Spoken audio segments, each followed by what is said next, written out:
ഈശ്വരേറ്റവും പ്രിയപ്പെട്ടവരെ, തിരുഷ്ടമിടിലേക്ക് സ്വാഗതം. എവർക്കും ഈശ്വരൻ കൃപയും സമാധാനവും. ഒരു ചെറു വാക്യത്തെ എടുത്തിട്ടാണ് ഇന്ന് നമ്മൾ ആലോചിക്കുന്നത്. ഒരു പ്രഭാഷണത്തിൽ നിന്ന് വന്ന ഒരു പഠനത്തിന്റെ വൈകല്യം എങ്ങനെയാണ് നമ്മുടെ വിശ്വാസത്തിന് വിരുദ്ധമായി മാറുന്നത് എന്ന് പറയാൻ വേണ്ടിയാണ്. ദേശം നിങ്ങളുടെ നിയന്ത്രണത്തിലാകണമെങ്കിൽ അവിടെ ബലിയർപ്പിക്കണം. ബലിയർപ്പിക്കപ്പെടുന്നിടത്ത് പൈശാചിക തിന്മകൾ ഇല്ലാതാകും. ബലിയർപ്പിക്കപ്പെടുമ്പോൾ ആ പ്രദേശം നമ്മുടെ നിയന്ത്രണത്തിലായി മാറും എന്നാണ് ഈ പ്രഘോഷണത്തിൽ പ്രധാനമായും മുഴച്ചു നിൽക്കുന്നത്. 1 മണിക്കൂർ നീണ്ടു നിൽക്കുന്ന പ്രഭാഷണമാണ്. അതിന്റെ മുഴുവൻ ഭാഗങ്ങളെക്കുറിച്ചും വിശകലനം ചെയ്യാൻ ഒരു വീഡിയോ കൊണ്ട് സാധ്യമല്ല. നമ്മൾ നേരിടുന്നൊരു വലിയ പ്രതിസന്ധിയാണ്. പറഞ്ഞു പോകുന്ന കാര്യങ്ങളിൽ 100 കാര്യങ്ങളിൽ ഇങ്ങനെ പറയുന്നവർ പറയും. പക്ഷെ അതിലെ ഒരു വാക്യം പോലും പ്രതിരോധിക്കണമെങ്കിൽ വസ്തുതകൾ യഥാർത്ഥത്തിൽ എങ്ങനെയാണ് എന്ന് വിശദീകരിക്കണമെങ്കിൽ സമയമെടുത്ത് പറയേണ്ടി വരും. ഒറ്റ വാക്കിൽ ഉത്തരം പറയാൻ സാധ്യമല്ല. ഒരു ദേശം ദൈവത്തിന്റെ നിയന്ത്രണത്തിലാകണമെങ്കിൽ അവിടെ ബലിയർപ്പിക്കണമെന്ന് പറയുന്നത് ഒരു പഴയ നിയമ സിദ്ധാന്തമാണ്. യേശുക്രിസ്തു തന്റെ രാജ്യം ഐഹികമല്ലെന്നും ആ ദൈവരാജ്യം നമുക്കെല്ലാവർക്കും വേണ്ടി തുറക്കുന്നുവെന്നും പൈശാചികമായ അധികാരത്തെ തന്റെ ബലിയിലൂടെ ഉച്ചാടനം ചെയ്യുന്നുവെന്നും വെളിപ്പെടുത്തി തന്നിരിക്കെ, ഇപ്പോഴും ടെറിട്ടോറിയലായ ഒരു ദൈവസങ്കല്പത്തെ അല്ലെങ്കിൽ ഒരു പ്രദേശത്തെ വിശുദ്ധീകരിക്കുന്നത് അവിടെ അർപ്പിക്കുന്ന ബലിയാണ്, ആ ബലിപീഠമാണ് ആ പ്രദേശത്തെ വിശുദ്ധീകരിക്കുന്നത് എന്ന നിലയ്ക്ക് സങ്കുചിതമായ പഴയ കാഴ്ചപ്പാടുകൾ വീണ്ടും ഊട്ടിയുറപ്പിക്കപ്പെടുന്നു. ബലിയർപ്പിക്കുന്നത് ഒരു അധികാരബോധത്തിലല്ല, ബലിയർപ്പിക്കുന്നത് സർവാധികാരിയായ ദൈവത്തിന് ജീവിതം അർപ്പിക്കുന്നതിന്റെ ഭാഗമായിട്ടാണ്. അതെങ്ങനെയാണെന്ന് പറയുന്നതിന് മുമ്പ് ഞാനൊരു ചെറിയ സംഭവം നിങ്ങളോട് പറയാം. തൃപ്പൂണിത്തുറയുമായി ബന്ധപ്പെട്ടൊരു സംഭവമാണ്. ചരിത്രപരമായ രേഖകൾ ഞാൻ പരിശോധിച്ചിട്ടില്ല എന്നതാണ് വാസ്തവം. പക്ഷേ അവിടെയുള്ള ഒരു പത്രപ്രവർത്തകൻ, അദ്ദേഹത്തിന്റെ കുടുംബം പള്ളിയോട് ചേർന്ന് വസിക്കുന്നതാണ്. അദ്ദേഹം പറഞ്ഞ ഒരു കാര്യം,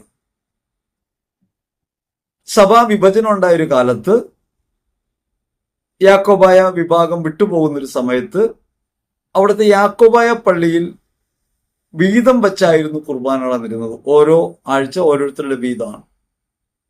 ക്രമേണ അവിടെ നിന്ന് പിരിഞ്ഞു പോരുന്ന സമയത്ത് ഇന്ന് തൃപ്പൂണിത്തുറ ഫൊറോന പള്ളി ഇരിക്കുന്ന സ്ഥലത്ത് പള്ളിക്ക് സ്ഥലം നൽകിയത് രാജാവാണ്.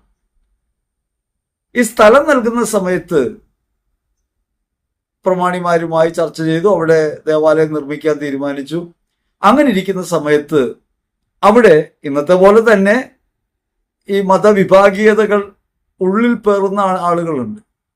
അങ്ങനെയുള്ള കുറെ ആളുകൾ രാജാവിനെ സമീപിച്ചു പറഞ്ഞു, അത് തൃപ്പൂണിത്തുറയിലെ ക്ഷേത്രവുമായി ബന്ധപ്പെട്ട് നോട്ടമുള്ള സ്ഥലമാണ്. അങ്ങനെ ഹൈന്ദവ വിശ്വാസത്തിലൊക്കെ അങ്ങനെയുള്ള കാര്യമുണ്ട്, ദേവന്റെ നോട്ടം പോകുന്ന സ്ഥലം. അങ്ങനെ ഒരു സ്ഥലത്ത് ഒരു ക്രൈസ്തവ ദേവാലയം വന്നുകൂടാ എന്ന് രാജാവിനോട് ഒരു പരാതി പറഞ്ഞത്രേ. ഇങ്ങനെ പരാതി പറഞ്ഞപ്പോ ദിവാന് അക്കാര്യത്തിൽ തർക്കമുണ്ടായി. ദിവാന് ഇതൊരു ഗൂഢതന്ത്രമാണെന്നും ഇതൊരു വിഭാഗീയതയാണെന്നും മനസ്സിലായി. അദ്ദേഹം അവിടുത്തെ ക്രൈസ്തവ പ്രമാണിമാരെ വിളിച്ചിട്ട് പറഞ്ഞു, നിങ്ങൾ അടിയന്തരമായി ആ ഭൂമിയിൽ ഒരു ബലി അർപ്പിക്കണം, ഒരു കുർബാന നടത്തണം. പിറ്റേന്ന് ചർച്ച വെച്ചിരിക്കുകയാണ്, തലേന്ന് രാത്രിയിൽ തന്നെ നിങ്ങൾ ഈ കുർബാന അർപ്പിക്കണം. അങ്ങനെ തലേന്ന് രാത്രിയിൽ ദിവാന്റെ നിർദ്ദേശപ്രകാരം അവിടെ കുർബാന അർപ്പിച്ചു. കുർബാന അർപ്പണം കഴിഞ്ഞ് രാജാവ് വിളിച്ചിട്ടുണ്ട് ചർച്ചയ്ക്ക്. എല്ലാവരും ചർച്ചയിൽ പങ്കെടുത്തു. ആ പങ്കെടുത്ത സമയത്ത് രാജാവ് പറഞ്ഞു, നിങ്ങൾക്ക് വേറെ ഭൂമി തരാം, ഈ ഭൂമി ഇങ്ങനെ ദേവന്റെ ദർശനത്തിലുള്ളതാണ് എന്നാണ് ഈ ഹൈന്ദവ പ്രമാണിമാർ പറയുന്നത്, അതുകൊണ്ട് ഇതൊന്നും ഒഴിവാക്കണം എന്ന് പറഞ്ഞപ്പോ ദിവാൻ പറഞ്ഞു, അങ്ങനെ പറയാൻ നിവൃത്തിയില്ലല്ലോ രാജാവേ, കാരണം ഇവർ തലേന്ന് അവിടെ ബലിയർപ്പിച്ചു. ബലിയർപ്പിക്കപ്പെട്ട സ്ഥലം അവരുടെ അവകാശമാണ്. ഇനി അത് നമുക്കൊന്നും ചെയ്യാൻ കഴിയില്ല, ബലി അർപ്പിക്കപ്പെട്ടു പോയല്ലോ. ഈശ്വരേറ്റവും പ്രിയപ്പെട്ടവരെ, അങ്ങനെയാണ് ഈ തൃപ്പൂണിത്തുറ ഫൊറോന പള്ളി അവിടെ സ്ഥാപിതമായത് എന്നതിനെ കുറിച്ച് അതിന് തൊട്ട അയൽവാസിയായ ഒരു സഹോദരൻ ദേവാലയവുമായി നന്നായിട്ട് ചേർന്ന് പോകുന്നുണ്ടായി. അവരുടെ കുടുംബത്തിന് ഗാഢമായ ബന്ധമാണ് ആ ദേവാലയവുമായിട്ടുള്ളത്. അപ്പൊ ഞാനിത് പറഞ്ഞത്, ഇത് ചരിത്രപരമായ രേഖകൾ പരിശോധിച്ചിട്ടല്ല എന്ന് ഞാൻ പറഞ്ഞു, സോഴ്സും ഞാൻ പറഞ്ഞിട്ടുണ്ട്. പക്ഷെ ഞാനിത് പറഞ്ഞത് വേറൊരു കാര്യം പറയാൻ വേണ്ടിയാണ്. ഭൂമിയുടെ മേൽ അധികാരം എങ്ങനെയാണ് നമ്മൾ സ്ഥാപിക്കുക? ലോകത്തെവിടെയും രാജ്യങ്ങൾ സ്ഥാപിക്കാനുള്ള നെട്ടോട്ടങ്ങളിലാണ് പലതരത്തിലുള്ള ആളുകൾ. കോർപ്പറേറ്റുകൾ അപ്രകാരം ഒരു ശ്രമത്തിലാണ്, അതേപോലെ മതങ്ങൾ അപ്രകാരം ഒരു ശ്രമത്തിലാണ്. പലതരത്തിലുള്ള രാഷ്ട്രീയ അജണ്ടകളുമായിട്ടാണ് പൊളിറ്റിക്കലായി മതത്തെ ഉപയോഗിക്കുന്ന രീതികൾ പ്രയോഗിക്കപ്പെടുന്നത്. അധികാരം പിടിച്ചെടുക്കാനുള്ള കുടിലതന്ത്രങ്ങളും ഗൂഢതന്ത്രങ്ങളും നിറഞ്ഞു വാഴുന്ന ഒരു ലോകത്താണ് നമ്മൾ ജീവിക്കുന്നത്. നമ്മളൊരു ജനാധിപത്യ രാജ്യത്തിലാണ്. ജനാധിപത്യം എന്നത് എല്ലാവരുമാണ് അധികാരികൾ, പൗരത്വമാണ് രാജ്യത്തെ നിർണയിക്കുന്നത്. അതുകൊണ്ട് നമ്മുടെ രാജ്യത്തും ഈ ശ്രമം പല അളവിൽ ജനാധിപത്യത്തിന്റെ മറവിൽ നടക്കുന്നുണ്ട്. അത്തരമൊരു സാഹചര്യത്തിലാണ് രാജ്യം എന്നതിനെ, ദൈവരാജ്യം എന്നതിനെ, ബലിയുടെ അധികാരത്തെ കുറിച്ചൊക്കെ നമ്മൾ ചിന്തിക്കുന്നത്. ഒരു പ്രദേശം നിങ്ങളുടെ നിയന്ത്രണത്തിലാകണമെങ്കിൽ അവിടെ ബലിയർപ്പിക്കണമെന്ന് പറയുന്നത് ഒരു ക്രൈസ്തവ വിശ്വാസമല്ല. അതാണ് പ്രഥമമായിട്ട് പറയാനുള്ളത്. ക്രൈസ്തവ വിശ്വാസം ഒരു സ്ഥലത്ത് ബലിയർപ്പിച്ചാൽ ആ സ്ഥലം സ്വന്തമാകും എന്നല്ല. പഴയ നിയമത്തിൽ പല ബോധ്യങ്ങളും ഉള്ളത് അതിരുകൾ വെച്ചിട്ടാണ്. അതിലൊരു പ്രധാനപ്പെട്ട ഘടകമാണ് ടെറിട്ടോറിയൽ ആയൊരു ദൈവമാണ് പ്രാചീന സമൂഹങ്ങൾക്കൊക്കെ ഉണ്ടായിരുന്നത്, ഒരു പ്രദേശത്തിന്റെ ദേവൻ. ഇപ്പോഴും പ്രാചീന മതങ്ങളിൽ അതുണ്ട്. ഇന്നടുത്ത അമ്മ, ഇന്നടുത്ത അപ്പൻ എന്നൊക്കെ പറഞ്ഞുകൊണ്ട് ഓരോ സ്ഥലത്തെ കേന്ദ്രീകരിച്ചിട്ടാണ്. ക്രിസ്തുവിശ്വാസം ലോകത്ത് അവതരിപ്പിക്കുന്നത് സർവചരാചരങ്ങളുടെയും സമസ്തത്തിന്റെയും രാജാവായ ഒരാളെ കുറിച്ചാണ് നമ്മൾ പറയുന്നത്. എല്ലാറ്റിന്റെയും ഉടയവനായ, സമസ്തത്തിന്റെയും സൃഷ്ടാവും പരിപാലകനുമായ ഒരു ദൈവത്തെക്കുറിച്ചാണ് നമ്മൾ പറയുന്നത്. ആ ദൈവം പൈശാചികമായ അധികാരത്തെ കീഴ്പ്പെടുത്തി പൈശാചികതയെ എന്നേക്കുമായി തള്ളിക്കളഞ്ഞുകൊണ്ട് ദൈവരാജ്യം സ്ഥാപിച്ചു. അങ്ങനെ ഉടമാവകാശം ദൈവത്തിന്റെ കരങ്ങളിലേക്ക് തിരികെ എത്തുന്നു. അല്ലെങ്കിൽ മനുഷ്യർ നിഷേധിച്ച ഉടമാവകാശം, മനുഷ്യരാൽ നിഷേധിക്കപ്പെട്ട ഉടമാവകാശം തിരികെ ലഭിക്കുന്ന ഒരു കാര്യത്തെക്കുറിച്ചാണ് പറയുക.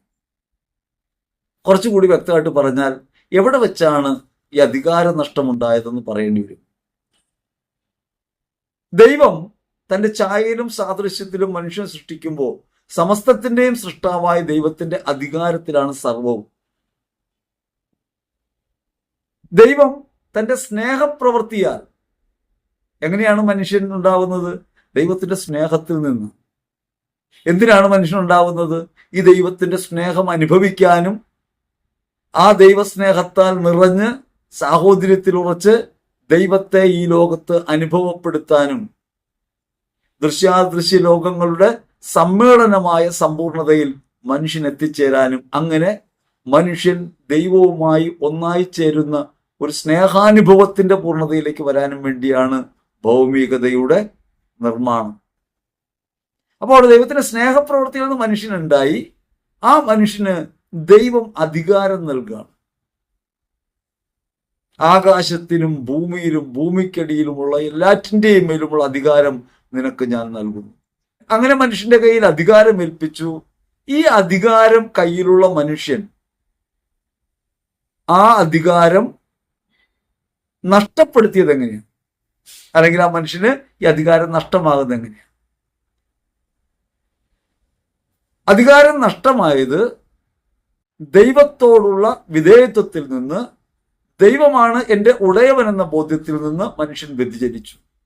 ഉൽപ്പത്തി കഥ നമ്മോട് പറയുന്ന ഒരു പ്രധാനപ്പെട്ട കാര്യം അതാണ്. പറുദീസയിൽ നടപ്പെട്ട ആ വൃക്ഷം യഥാർത്ഥത്തിൽ ദൈവം മനുഷ്യന് ചോയ്സ് ഉണ്ട്, നിനക്ക് തെരഞ്ഞെടുക്കാൻ ഈ സ്വാതന്ത്ര്യമുണ്ട് എന്ന് പറയാൻ വേണ്ടി നൽകിയതാണ്. പിശാച് പ്രലോഭകനായി ഈ പഴം നല്ലതാണെന്ന് പറയുമ്പോൾ എനിക്ക് ആ പഴം വേണ്ട, അത് എൻ്റെ ഉടയവൻ പറഞ്ഞിട്ടുണ്ട് എന്ന് പറയേണ്ട മനുഷ്യൻ പിശാചിന്റെ വാക്ക് കേട്ടു, ലോകത്തേക്ക് തിരിഞ്ഞു, പഴം കണ്ടു, അത് കണ്ണിന് കൗതുകകരം, ആസ്വാദ്യം, അറിവേകാൻ കഴിയുമെന്നതിനാൽ അവൻ പറിച്ചു തിന്നു. അങ്ങനെ ദൈവവാക്ക് നിഷേധിക്കുക മൂലം ദൈവവുമായുള്ള വിധേയത്വം നഷ്ടപ്പെടുത്തി അധികാരം വരുന്നത് വിധേയത്വത്തിൽ നിന്നാണ്. ഓരോ അധികാരവും വിധേയത്വത്തിൽ നിന്നാണ്. ഒരു ഭരണകൂടം രാജ്യത്തെ ഭരിക്കുമ്പോൾ ആ അധികാരം ജനങ്ങളുടെ അധികാരത്തിൽ നിന്നാണ്. നമ്മൾ സമ്മതിദാന അവകാശം വിനിയോഗിച്ച് നമ്മുടെ രാജകീയമായ ഭരണത്തിനുള്ള അവകാശം കുറച്ചു പേരെ ഏൽപ്പിക്കുന്നു. അവര് പിന്നെ നമ്മളെ ഭരിക്കുന്നു. അത് ഒരു കുതിരകയറ്റമായി മാറുന്നു. അതാണ് സംഭവിക്കുന്ന പിഴവ്. ജനാധിപത്യത്തിനകത്തുള്ള പരിമിതി അതാണ്. പക്ഷേ ആ ജനാധിപത്യത്തിൽ പൗരനാണ് അധികാരം നിർണയിക്കുന്നത്. ഇപ്പൊ നമുക്ക് നൽകപ്പെട്ട അധികാരം നമ്മൾ കൈമാറ്റം ചെയ്യുന്നുണ്ട്. ആ കൈമാറ്റം ചെയ്യപ്പെടുന്ന അധികാരം സ്വീകരിച്ച് നമ്മെ ഭരിക്കുന്നവർ അധികാരികളായി മാറുന്നു. വാസ്തവത്തിൽ അധികാരം നമ്മുടെയാണ്. ഇതേപോലെ ദൈവം നമുക്ക് അധികാരം നൽകി, മനുഷ്യന് അധികാരം നൽകി. സമുദ്രത്തിന് താഴെ, ആകാശത്തിന് മേലെ, സമസ്തത്തിന്റെ മേലും അധികാരമുള്ളവനാക്കി. ഈ അധികാരം നൽകിയവന് നിഷേധിച്ച് നമ്മൾ നമ്മുടെ സ്വേച്ഛയിൽ കുടുങ്ങിയപ്പോൾ, സ്വന്തം താല്പര്യത്തിനനുസരിച്ച് ജീവിച്ചപ്പോൾ ഈ അധികാരം നമ്മൾ ആർക്ക് കൈമാറി? ആര് പറഞ്ഞിട്ടാണോ നമ്മൾ കേട്ടത് അയാൾക്ക് കൈമാറി. ദൈവം പറഞ്ഞ വാക്ക് കേൾക്കാതെ ആര് പറഞ്ഞ വാക്ക് കേട്ടിട്ടാണോ നമ്മൾ നമ്മുടെ ജീവിതത്തിന്റെ ചോയ്സ്, തെരഞ്ഞെടുപ്പിനുള്ള അവകാശം വിനിയോഗിച്ചത്, ആ വിനിയോഗിക്കപ്പെട്ടത് മൂലം നമ്മൾ കേട്ട വാക്കിന് ഈ അധികാരം കൊടുത്തു. അങ്ങനെ നമ്മുടെ അധികാരം പിശാചിന്റെ കരങ്ങളിലായി. അതാണ് അനുസരണക്കേട് മൂലം മനുഷ്യന് സംഭവിച്ച വീഴ്ച, നഷ്ടം. ഇത് നമ്മൾ തിരിച്ചറിയണം. അങ്ങനെയാണ് ലോകത്തിന്റെ അധികാരിയാണ് പിശാച് എന്ന് പറയുന്നത്. എന്നാൽ ഈ ലോകത്തിന്റെ അധികാരി പിശാചായിരിക്കെ ഭൂമിയിൽ ദൈവം മനുഷ്യപുത്രനായി അവതരിച്ചു, ദൈവവാക്കിന് വിധേയപ്പെട്ടു. എവിടെ മുതലാന്ന് വെച്ചാൽ ഫിലിപ്പിയർ ലേഖനം 2-ാം അധ്യായം 6-ാം തിരുവചനം മുതൽ കൃത്യമായ കാര്യം പറയുന്നുണ്ട്. അവൻ ദൈവിക സമാനത വിട്ട് മനുഷ്യനായി ഭൂമിയിലേക്ക് വന്നു, മനുഷ്യന്റെ ആകൃതിയിൽ വന്നു, എന്നിട്ട് അനുസരണം ശീലിച്ചു, കുരിശുമരണത്തോളം ദൈവത്തിന് കീഴ്വഴങ്ങി. അങ്ങനെ യേശു ലോകത്തിന്റെ അധികാരം തിരികെ പിടിക്കുന്നു. അങ്ങനെ സഹനമാർഗത്തിലൂടെ ഒരു സമയത്തും പിശാചിന്റെ വാക്കിന് കീഴ്പ്പെടാതെ ദൈവികമായ അനുസരണത്തിലൂടെ മനുഷ്യകുലത്തിനു വേണ്ടി മനുഷ്യനായ ക്രിസ്തു ഈ അധികാരം പുനഃസ്ഥാപിച്ചു. അങ്ങനെ ദൈവം പരമാധികാരിയായും ആ അധികാരത്തിൽ പങ്കുപറ്റുന്നവരായി നമ്മൾ മാറി. ഇതാണ് യഥാർത്ഥത്തിൽ രക്ഷാകരമായ ചരിത്രത്തിന്റെ ഒരു സമ്പൂർണതയായിട്ട് പറയാവുന്നത്. അങ്ങനെ ക്രിസ്തുവിന്റെ അധികാരം നാം ഏറ്റുപറയുമ്പോഴൊക്കെ നാം അധികാരമുള്ളവരായി മാറുന്നു. ക്രിസ്തുവിന്റെ പക്ഷം ചേർന്ന് ജീവിക്കുമ്പോൾ ഈ ലോകത്ത് യേശുവിനെ നമ്മൾ വെളിപ്പെടുത്തുന്നു, ദൈവരാജ്യ അനുഭവത്തിലാവും. അപ്പൊ പറഞ്ഞല്ലോ, എവിടെയെങ്കിലുമൊക്കെ ടെറിട്ടോറിയലായ ഒരു പ്രദേശത്തിന്റെ ദൈവം മാത്രം സങ്കല്പത്തിലുണ്ടായിരുന്ന കാലത്ത് അവിടെ ബലിയർപ്പണം നടക്കും, അല്ലെങ്കിൽ ഒരു ബലിപീഠം പണിയും. ആദ്യകാലത്തുണ്ടായിരുന്ന ശീലമാണ്. ഉൽപ്പത്തി പുസ്തകത്തിൽ നമുക്കത് കാണാം. ഉൽപ്പത്തി പുസ്തകത്തിൽ 12:7 അബ്രഹാം ഒരു ബലിപീഠം പണിയുന്നുണ്ട്. കർത്താവ് പറയാണ്, ഈ സ്ഥലം നിനക്ക് ഞാൻ നൽകും, നിന്റെ സന്തതികൾക്ക് നൽകും. അബ്രഹാം അവിടെ ഒരു ബലിപീഠം പണിത് ബലിയർപ്പിച്ചു. അങ്ങനെ അവകാശമുറപ്പിക്കുന്നതിന്റെ ഒരു പഴയ ബോധം, പഴയ നിയമത്തിന്റെ ഒരു ബോധം നമുക്ക് അബ്രഹാമിന്റെ പ്രവൃത്തി കാണാം. ഉൽപ്പത്തി 12:8 പിന്നെയും അബ്രഹാം യാത്ര ചെയ്യാണ്. ബഥേലിന് കിഴക്കും ആയിക്ക് പടിഞ്ഞാറുമായി ഒരു താവളം അടിച്ചു, അവിടെയും ഒരു ബലിപീഠം പണിതു, അവിടെയും ബലിയർപ്പിച്ചു. കാരണം ആ പ്രദേശം സ്വന്തമാക്കുന്നു എന്ന ബോധ്യം പഴയ നിയമകാലത്ത് ഇങ്ങനെ ബലിയർപ്പണത്തിലൂടെ സ്ഥാപിക്കപ്പെട്ടിരുന്നു. പിന്നീട് അബ്രഹാം കൂടാരം മാറ്റി ഹെബ്രോനിലുള്ള മാമ്രയുടെ ഓക്കുമര ചുവട്ടിൽ ആ പ്രദേശത്ത് താമസമാക്കുന്നുണ്ട്. അവിടെയും ഒരു ബലിപീഠം പണിയുന്നു. ഉൽപ്പത്തി പുസ്തകം 13:18 അത് നമുക്ക് കാണാം. അപ്പൊ താമസിക്കാൻ ചെല്ലുന്നിടത്ത് ഒരു ബലിപീഠം പണിയുക, അത് സ്വന്തമാക്കുക, അത് അവകാശമാക്കുന്ന പ്രവൃത്തിയാണ് ഈ ബലിപീഠം നിർമ്മിക്കുന്നതെന്ന് പഴയ നിയമകാലത്ത് പൂർവ്വകാല മതങ്ങളിലൊക്കെ അത്തരത്തിലുള്ളൊരു ധാരണയുണ്ട്. എനിക്ക് ഓർമ്മയുള്ളത്, നാട്ടിൽ കോഴി കുരുതിയൊക്കെ നടന്നിരുന്നൊരു കാലം എൻ്റെ ബാല്യകാലത്ത് ഞാൻ കണ്ടിട്ടുണ്ട്. അവിടെ അത് ഈ ഭൂമിയിൽ ഈ ദേവന്റെ സഹായമുണ്ട് എന്ന ബോധ്യത്തിലാണ്. ഒരു നന്ദിയാർവട്ട പൂവിന്റെ അവിടെയാണ്. നമ്പൂരിച്ചന് കോഴിയെ വെട്ടുന്നു എന്ന് പറഞ്ഞിട്ടാണ് വെട്ടുന്നത്. അവിടെ ആ വീട്, ആ പ്രദേശം ഒരാളുടെ കീഴിലാണെന്ന് അവർ വിശ്വസിക്കുന്നു. അങ്ങനെ ബലിയർപ്പണം നടത്തുന്ന ഒരു പതിവ് പഴയകാല ബോധത്തിനകത്തുണ്ട്. ഈ ബലിയാണ്, അല്ലെങ്കിൽ ബലിപീഠമാണ് ഈ അധികാരത്തിന്റെ സ്ഥാപനത്തിന്റെ അടയാളമായി പഴയ നിയമകാലത്ത് കണ്ടിരുന്നത്. പിന്നീട് ഉൽപ്പത്തി 26:25 33:20 35:1 പുറപ്പാട് പുസ്തകത്തിലും ഒക്കെയായി നിരവധി ഇടങ്ങളിൽ ഇങ്ങനെ ബലിപീഠം സ്ഥാപിച്ചുകൊണ്ട് ഒരു ടെറിട്ടോറിയലായ ഒരു പ്രദേശത്തിന്റെ ദേവൻ, അല്ലെങ്കിൽ പ്രദേശത്ത് ദൈവം അധികാരം നൽകുന്നു, ഈ ഭൂമി ഞങ്ങളുടേതാണെന്ന് പറയുന്ന രീതിയിൽ ഉപയോഗിക്കുന്നതായി നമുക്ക് കാണാം. ദൈവം അങ്ങനെ ഒരിടത്ത് മാത്രമുള്ള ഒരു ദൈവമല്ല. ദൈവം അതിരുകൾ ഭേദിക്കുന്ന ഒരാളാണ്, അല്ലെങ്കിൽ സമസ്തത്തിന്റെയും ഉടയവനാണ് എന്ന വിശാലമായ അർത്ഥം ഉൾക്കൊള്ളാൻ കഴിയാതെ പോയിരുന്ന കാലത്താണ് ഇത്തരത്തിൽ ദൈവരാജ്യത്തിന്റെ അനുഭവം, അല്ലെങ്കിൽ ദൈവം ഒരു രാജ്യത്തിന്റെ ഉടയവനാണെന്ന നിലയ്ക്ക് ഒരു ടെറിട്ടോറിയലായ ദൈവം, ടെറിട്ടോറിയലായ ഒരു വിശ്വാസം, അതിരുകൾ നിശ്ചയിക്കുന്ന ഒരു ജീവിതം മനുഷ്യനുണ്ടായിരുന്നു. വാസ്തവത്തിൽ ഈ ബലിയർപ്പണം എങ്ങനെയാണ് ഈ അധികാരത്തിന്റെ ഉറവിടമായി മാറുന്നതെന്ന് ഒന്ന് ആലോചിക്കണം. എവിടെ വെച്ചാണ് നഷ്ടം? ഒരു മരച്ചുവട്ടിൽ വെച്ചാണ്. അധികാരം നഷ്ടപ്പെട്ടത് എങ്ങനെയാണ്? അധികാരം പിശാചിന്റെ വാക്ക് കേട്ടപ്പോൾ പിശാചിന് കൈമാറി. 2 പാർട്ടിയാണ് ഇലക്ഷന് നിൽക്കുന്നത്, ഒന്ന് ദൈവം പാർട്ടി, ഒന്ന് പിശാച് പാർട്ടി എന്നിരിക്കട്ടെ. ദൈവം പാർട്ടിയുടെ വാക്ക് കേട്ടില്ല, അത് തള്ളിക്കളഞ്ഞു. പിശാച് പാർട്ടിയുടെ വാക്ക് കേട്ടു, അപ്പോൾ പിശാച് പാർട്ടിയുടെ കൂടെയായി. അങ്ങനെ അധികാരം അവരുടെ കയ്യിലായി. ഇതാണ് കാര്യം. ഇത് ഞാൻ സിമ്പിളായിട്ട് പറയാൻ വേണ്ടി പറഞ്ഞതാണ്. ഇത് ദൈവവചനമായിട്ട് കൂട്ടിക്കുഴയ്ക്കാവുന്ന കാര്യമല്ല.